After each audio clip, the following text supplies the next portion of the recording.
Halo semua, Assalamualaikum. Kembali lagi di channel Invest Saham. Jadi pada video kali ini kita akan menganalisa saham Elsa dan juga Adro guys ya. Nanti kita akan prediksikan juga dividennya buat teman-teman. Apakah saham-saham ini worth it untuk teman-teman investasikan untuk tahun 2024 ini atau tidak. Nah sekaligus kita akan coba mengulas ya terkait fenomena yang ada di market yaitu sell on news. Nah jadi untuk Elsa kita lihat ya, hari ini sudah rilis untuk laporan keuangan kuartal 4 2023 yang mana laba bersih saham Elsa ini mengalami kenaikan 33% sebanyak 503 miliar guys. Anak usaha PT Pertamina Hulu Energi atau PHE PTL Nusa Tbk dengan kode saham Elsa mencatat kenaikan pertumbuhan laba bersih sepanjang 2023 sebesar 33% secara tahunan ataupun year on year menjadi 503 miliar rupiah. Capaian laba tersebut berasal dari pendapatan usaha tahun buku 2023 yang sebesar 12,5 triliun rupiah, naik 2% secara year on year-nya. Wah, di sini pun kita bisa baca guys ya, ternyata laba Pertamina Geothermal juga mengalami kenaikan 28,47% menjadi 2,57 triliun sepanjang 2023. Nah, jadi untuk saham-saham BUMN ya, meskipun ada beberapa perusahaan BUMN yang kinerjanya belum bisa bagus lagi ya, seperti saham-saham di sektor konstruksi, contohnya Wika atau Wijaya Karya, tapi beberapa saham BUMN ini malah mengalami kenaikan pendapatan ataupun laba bersih ya, contohnya saham Elsa dan juga Pertamina Geothermal. Nah, mungkin untuk PGEO nanti kita akan bahas ya di lain video. Kita akan coba fokus dulu membahas saham Elsa. Nah, meskipun Elsa rilis laporan keuangannya ternyata positif, tapi ternyata harga saham Elsa hari ini mengalami penurunan, guys. 4,93% ya. Close di Rp386 per lembar sahamnya.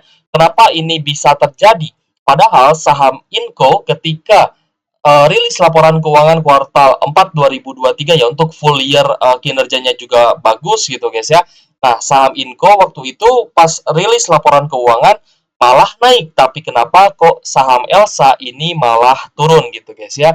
Lalu kita lihat juga untuk harga crude oil WTI atau harga minyak mentah WTI ini malah mengalami kenaikan dan memang perlahan ya sedang merangkak naik guys. Ini diakibatkan dari kondisi geopolitik global di Timur Tengah dan juga di Eropa ya guys ya, Eropa Rusia sana itu memang masih bergejolak dan masih memanas ya, belum ada tanda-tanda untuk gencatan senjata, apalagi Israel Palestina juga masih memanas seperti itu ya. Jadi untuk harga minyak mentah ini memang ketika kondisi geopolitiknya sedang kurang bagus, maka harga komoditas seperti crude oil ataupun Brent oil ini biasanya mengalami kenaikan. Nah, seharusnya secara teori ya guys ya, kalau misalkan harga minyak mentahnya itu naik, harga saham minyaknya pun seharusnya mengalami kenaikan. Misalkan saham Medco, Elsa, dan lain-lain, Apex gitu guys, itu biasanya mengalami kenaikan kalau misalkan harga crude oil WTI-nya juga naik. Tapi hari ini ternyata Elsa malah turun ya 4,93%, close di 386 per lembar saham. Kenapa ini bisa terjadi? Kenapa saham Elsa berbeda ya, seperti kenaikan yang terjadi di saham Inco. Nah, ini terkait dengan adanya fenomena sell on news, guys ya. Nah, jadi sell on news ini sebenarnya untuk membiaskan ya para investor terhadap saham yang mereka beli. Kalau misalkan memang teman-teman seorang investor yang benar-benar value investor, maka teman-teman akan coba menganalisa saham Elsa ini sebelum teman-teman beli. Misalkan teman-teman analisa ya dari sisi valuasi. Oh, PE ratio-nya di angka 5,60 kali, PBV di angka 0,64 kali dari PER dan juga min PBV dan juga min PE ratio-nya, apakah Elsa ini sudah cukup murah atau tidak. Nah, lalu misalkan teman-teman menunggu gitu guys ya, rilis laporan keuangan agar bisa melihat respon market seperti apa. Misalkan terhadap saham Elsa, setelah rilis laporan keuangan dan hasilnya positif, ternyata respon market malah harga sahamnya turun gitu guys ya. Maksudnya price action yang ada di market harganya malah turun. Nah, ini kalau misalkan memang teman-teman seorang value investor dan sedang mengincar saham Elsa, tentunya teman-teman malah akan beli ketika harga sahamnya turun. Teman-teman akan senang ketika harga saham turun. Gitu guys ya, karena teman-teman bisa membeli saham yang sudah teman-teman analisa itu di harga yang lebih murah. Nah, kalau misal kita perhatikan saham Elsa ya di 1 tahun terakhir, memang Elsa ini sebenarnya sudah mengalami kenaikan yang cukup bagus gitu guys ya. Di 1 tahun terakhir, saham Elsa sudah naik 24,52%. dari harga 200-an ini naik ya sampai 400-an guys ya. Sorry, ini di 200 sekian guys ya. Di April ini sempat naik ke 300-an seperti itu. Jadi untuk saham Elsa sebenarnya mengalami kenaikan yang cukup bagus, tapi di beberapa bulan ke belakang ini memang saham Elsa dia sideways aja sebenarnya. Jadi sebenarnya potensi kenaikan itu cukup bagus, tapi memang market hari ini kurang bersahabat gitu ya. Malah turun 4,93%. Tapi bisa saya katakan kalau misalkan memang di hari Senin depan Elsa-nya lanjut turun, sebenarnya ini adalah kesempatan buat kita beli saham bagus di harga murah guys ya. Nah, kita coba lihat valuasinya juga masih menarik ya. P/E ratio di angka 5,6 kali dan PBV di angka 0,64 kali. Lalu dari net income juga mengalami kenaikan nih. Secara year on year ya, kuartal 4-nya naik dari 87 miliar menjadi 97 miliar. Lalu dari year on year-nya juga mengalami kenaikan dari 378 miliar menjadi 503 miliar untuk kinerja laba bersih full year 2023. Itu pun juga dengan EPS-nya. Ini juga mengalami kenaikan dari Rp51 per lembar saham menjadi Rp68,9 per lembar saham. Nah, kalau di RTI bisnis ini biasanya dibulatkan guys, menjadi Rp69 per lembar saham. Nah, jadi sebenarnya sell on news ini ya, kalau misalkan memang teman-teman tidak berniat untuk investasi jangka panjang dan hanya mencari momentum saja atau bisa kita katakan berspekulasi gitu guys ya. Wah, saham Elsa ini diproyeksikan akan naik dan ketika misalkan rilis laporan keuangan teman-teman berharap naik dan ketika turun teman-teman malah cut loss. Nah, berarti teman-teman berspekulasi gitu ya di saham Elsa. Tapi ketika teman-teman memang niat investasi jangka panjang, ketika harga sahamnya turun ya, seperti yang terjadi di saham ADRO beberapa hari yang lalu. Nah, ini teman-teman malah bisa dapat kesempatan untuk beli saham bagus di harga yang lebih murah lagi. Nah, kemarin kan sempat turun guys ya, ADRO ini sempat turun di akhir Februari lalu. Ini sempat naik ya ke 2.500-an, lalu dia ada penurunan. Dan ketika teman-teman buy on weakness gitu guys ya, atau buy on support lah ya, biasa kita sebut seperti itu.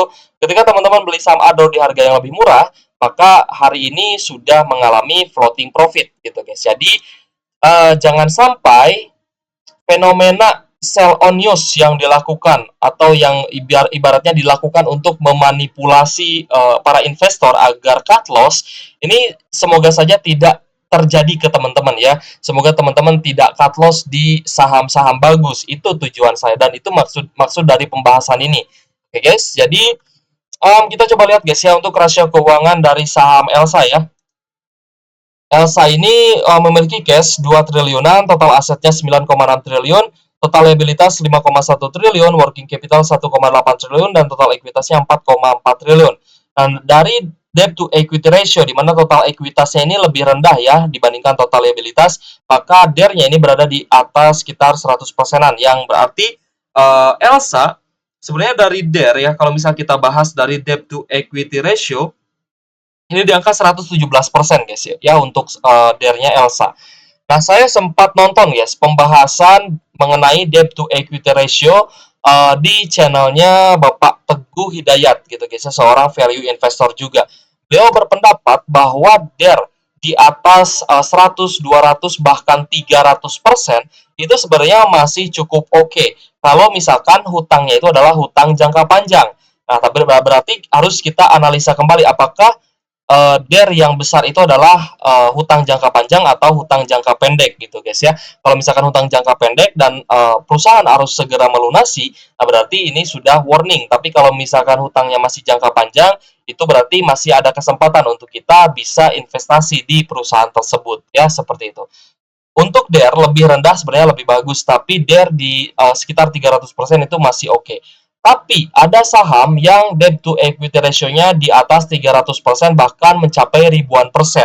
Gitu guys ya. Makanya kita harus coba mau ya menganalisa saham-saham yang kita investasikan, jangan sampai kita terjebak di saham-saham yang ibaratnya punya potensi untuk turun lebih dalam lagi.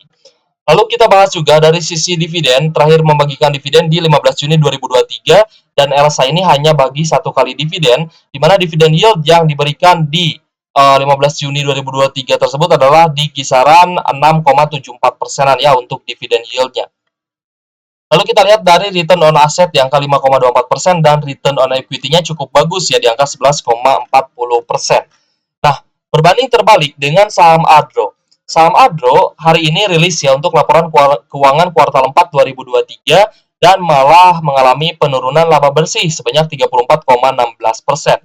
Meskipun penurunan laba bersih ini sudah kita proyeksikan, tapi respon market hari ini di saham Adro ini malah positif guys ya. Harga saham Adro hari ini naik 2,89% nih dari sekitar 2.400-an gitu guys ya ke 2.490 ya, dari 2.420 ke 2.490. Nah, jadi untuk saham Adro hari ini malah mengalami kenaikan 2,89%, padahal laba bersihnya ini mengalami penurunan ya secara year on year-nya dari 9,8 triliun menjadi 6,4 triliun untuk kuartal 4. Nah, tapi kalau misalnya teman-teman jeli melihat saham Adro, sebenarnya laporan keuangan kuartal 4 ya untuk net income kuartal 4-nya ini secara kuartalan mengalami kenaikan guys dari 5,7 triliun menjadi 6,4 triliun. Begitupun juga secara annualize ini malah mengalami penurunan guys dari 38,8 triliun menjadi 25,3 triliun. Nah, sebenarnya ini sudah kita proyeksikan dan kita lihat juga datanya dari sekuritas, di mana sekuritas juga sudah memproyeksikan bahwa laba bersih saham Adro ini akan mengalami penurunan. Tapi kenapa respon market hari ini malah positif? Ya, kemungkinan besar karena banyak sekali teman-teman yang menilai bahwa valuasi saham Adro dan harga saham Adro di sekitar di bawah 2.400-an ini sudah sangat murah. Makanya kemarin ada yang beli guys ya, ketika harga saham Adro-nya turun, ini malah banyak yang melakukan akumulasi terhadap saham Adro seperti itu. Apalagi saham Adaro Energi ini kan banyak sekali ya investor-investor yang yakin dengan saham Adro karena memang dari sisi valuasi juga murah dan dari sisi perusahaan juga sangat bagus gitu guys ya. Nah, kita coba lihat PE ratio-nya di angka 3,14 kali dan PBV saham Adro di angka 0,76 kali. Dan kalau misalnya kita bandingkan PE ratio saham Elsa dan juga Adro, tentu saja lebih menarik PE ratio-nya saham Adro. Makanya Adro ini meskipun laba bersihnya turun ya, hari ini malah mengalami kenaikan harga saham 2,89%. Lalu kita lihat dari sisi rasio keuangan, cash-nya 51,1 triliun, total aset 161 triliun, liabilitas 47 triliun, dan total ekuitasnya 104 triliun. Nah, dari sisi debt to equity ratio tentunya utang atau liabilitas saham Adro ini jauh lebih rendah dibandingkan total ekuitasnya ya guys ya. Yang berarti DER-nya ini hanya di angka 45% aja. Berarti rasio keuangannya ini masih sangat sehat. Lalu kita lihat dari sisi profitabilitas juga net profit margin-nya sangat tinggi ya di angka 27,5%. Lalu dari sisi dividennya juga kemarin sempat membagikan dividen yield sebesar 27,79% untuk full year 2023. Lalu kita lihat dari return on asset di angka 15,67% dan return on equity-nya di angka 24,24% guys ya. Menarik sebenarnya untuk saham Adro, sebenarnya di bawah 2.500 pun ya untuk saham Adaro Energy ini masih sangat layak untuk diakumulasi guys. Apalagi teman-teman yang bisa beli di harga 2.300. Wah, itu berarti teman-teman sudah membeli saham bagus di harga murah ya, sudah mempraktekkan beli saham bagus di harga murah seperti itu. Jadi guys, kita akan coba lihat guys ya. Yang pertama untuk saham Elsa. Elsa ya, kita akan coba cek ya, meskipun hari ini saham Elsa-nya turun, tapi apakah saham Elsa ini layak untuk kita hold di tahun 2024 ini? Kita akan langsung saja lihat dari dividennya guys. Untuk saham Elsa, dari sisi EPS mengalami kenaikan ya, dari Rp52 per lembar saham menjadi Rp69 per lembar saham untuk full year 2023. Nah, dividen payout ratio-nya berkisar 49% sampai 50%, maka potensi dividen final yang bisa dibagikan adalah Rp34 sampai Rp35 per lembar saham. Di harga saat ini, Elsa bisa membagikan dividen dengan yield 9%-an.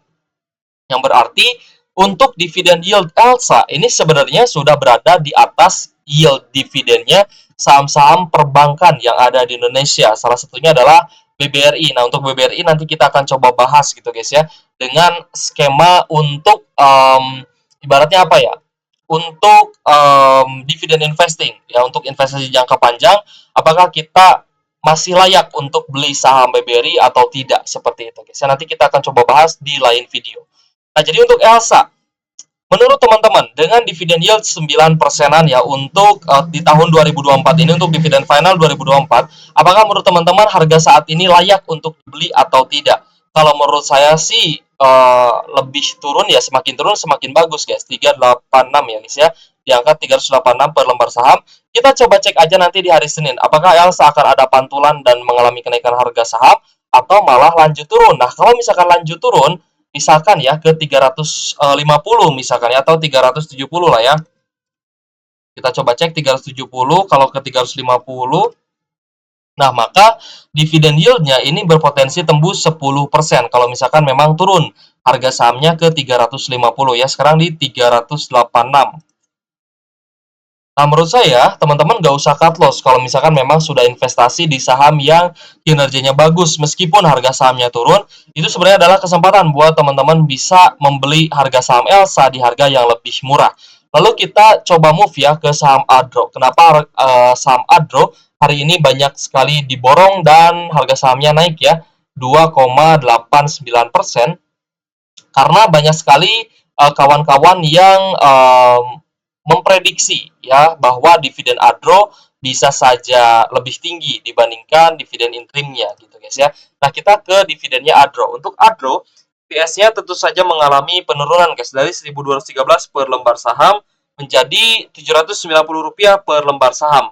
Dan ini sebenarnya sangat wajar ya, karena untuk harga acuan batubara juga mengalami penurunan ya, dari 400 US dollar per ton menjadi 120-an US dollar per tonnya. Jadi untuk DPR saham Adro, ini di tahun 2022 lalu ya, sebenarnya baginya 40%. Lalu di tahun 2021 itu membagikan 72 persenan. Nah, jadi kira-kira mana nih DPR yang nantinya akan digunakan ya untuk Adaro Energy dalam membagikan dividen kepada para investornya. Nah, jadi di sini kita prediksikan berdasarkan historical, ada yang 40%, ada yang 72%. Misalkan nanti Adro bagi 50%, ya berarti kita sudah bisa menghitung juga ya. Seperti itu guys. Jadi teman-teman ini anggap saja range terendah dan juga range tertingginya itu di DPR 40 sampai 72%. Maka potensi dividennya di sini kita bisa lihat guys ya, untuk dividen final itu bisa bagi 117 sampai 370 rupiah per lembar saham, lebih tinggi dibandingkan interim atau lebih rendah dibandingkan interim, ini tergantung dari dividen payout ratio-nya guys ya. Maka dividen yield saham Adro untuk interim dan juga final ini berpotensi tembus 13 sampai 23 persenan. Kembali lagi ini tergantung dari dividen payout ratio yang disetujui ya oleh perusahaan, oleh perseroan dan juga oleh mayoritas investor seperti itu guys. Nah, jadi saham Adro ini sebenarnya lebih menarik guys kalau misal dari sisi valuasi ya dibandingkan saham Elsa, tapi saham Elsa juga sebenarnya tidak jelek-jelek amat gitu guys ya. Makanya tadi kita coba bahas juga Elsa, meskipun rilis laporan keuangannya bagus, EPS-nya naik, tapi kok kenapa harga sahamnya turun? Sebenarnya ini adalah kesempatan buat teman-teman beli di harga yang lebih murah lagi dengan potensi dividen yield ya. Ini adalah kita anggap ya dividen itu sebagai jaring pengaman. Teman-teman mungkin ingat ya, ada games di televisi Jepang waktu itu adalah Benteng Takeshi, dan permainannya waktu itu adalah melewati jembatan goyang gitu guys ya, yang di bawahnya itu ada apa ya, ada jaringnya, ada pengamannya. Nah, ketika si peserta itu melewati jembatan gantung ya yang bergoyang-goyang itu, dia jatuh gitu guys ya ke bawah. Nah, masih ada jaring pengaman yaitu dividen. Nah, ketika teman-teman memang tidak berniat untuk cut loss gitu guys ya di saham yang tidak sesuai dengan ekspektasi teman-teman, tidak sesuai dengan prediksi kenaikan harga teman-teman, maka dividen ini sebagai jaring pengaman ya, sebagai pengaman teman-teman dalam investasi. Tapi misalkan gimana Kak kalau saya cari capital gain dan harga sahamnya turun tapi dividennya bagus nih, apakah saya mending cut loss atau tidak? Itu tergantung teman-teman. Apakah teman-teman rela untuk merugi dengan melakukan cut loss? Kalau saya sih nggak masalah. Harga sahamnya turun, saya bisa beli lagi di harga yang lebih murah. Dan ketika akan bagi dividen, ini kan sebentar lagi apa ya, momen-momennya bagi dividen guys. Nah, jadi ketika saham tersebut bagi dividen dan teman-teman misalkan masih nyangkut di saham Elsa, Nah, ketika bagi dividen, teman-teman akan dapat dividennya dan akan dapat kesempatan untuk beli saham Elsa di harga yang lebih murah. Seperti itu, guys ya. Begitupun juga dengan Adro. Saya yakin Adro ya, di saham Adro ini banyak sekali teman-teman yang masih floating loss, tapi teman-teman yang floating loss ini malah yakin dengan saham Adro ini. Malah semakin yakin ketika harga sahamnya pelan-pelan mengalami kenaikan. Meskipun ya ada penurunan, ada kenaikan lagi. Tapi saya yakin teman-teman yang hold saham Adro ini masih yakin dengan saham Adro ini dan masih melakukan averaging down secara berkala. Seperti itu guys ya. Nah, ini terkait juga dengan conviction ya, atau keyakinan kita terhadap sebuah saham itu bisa melawan pergerakan harga yang memang sebagian besarnya itu digerakkan oleh yang namanya bandar. Nah, bandar ini banyak sekali tipu dayanya, banyak sekali tipu muslihatnya untuk apa ya, agar supaya kita itu cut loss gitu sebenarnya guys ya. Jadi kita cut loss ya, teman-teman sering mungkin ya kita cut loss, bandarnya nampung lalu besoknya naik. Kita beli harga sahamnya turun. Nah, itu kan sering kali terjadi. Oke guys, mungkin cukup sekian guys ya video kali ini. Semoga bermanfaat buat teman-teman untuk menambah conviction dan juga keyakinan teman-teman dalam investasi saham. Oke guys, terima kasih sudah menonton channel ini.